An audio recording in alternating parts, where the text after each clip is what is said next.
ng bayan, maasahan anumang panahon.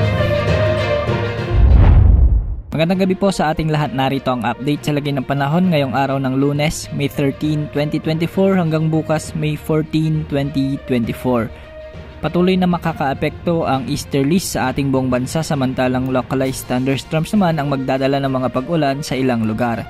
May frontal system naman na nakakaapekto sa extreme northern Luzon. Ngayong gabi ay makararanas ng mga pag-ulan ang maraming lugar sa Luzon dahil sa mga localized thunderstorms, particular sa bahagi ng Apayao, Kalinga, Mountain Province, Benguet, Isabela at Quirino.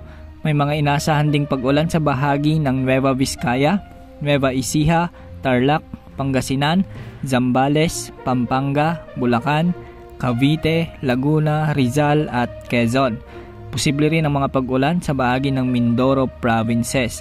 Sa Metro Manila ay may mga posibilidad din ng mga pag-ulan dahil sa mga biglaang buhos ng ulan o kaya mga localized thunderstorms. Sa Visayas may mga thunderstorms din sa bahagi ng Samar, Capiz, Palawan at Negros Occidental.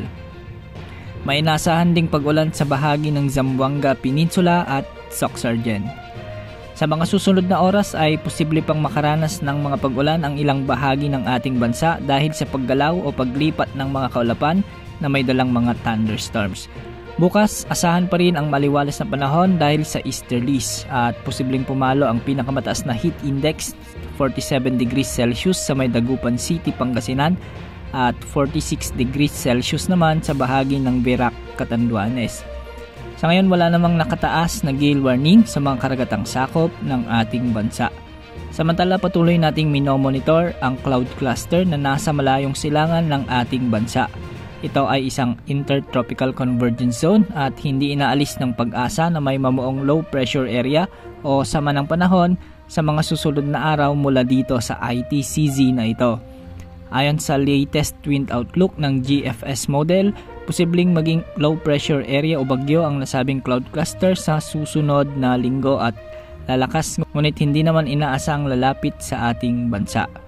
Patuloy natin itong i-monitor at magbibigay ng update ukol dito. Yan ang update sa lagay ng ating panahon. Ito po ang weather update ng bayan. Maaasahan anumang panahon.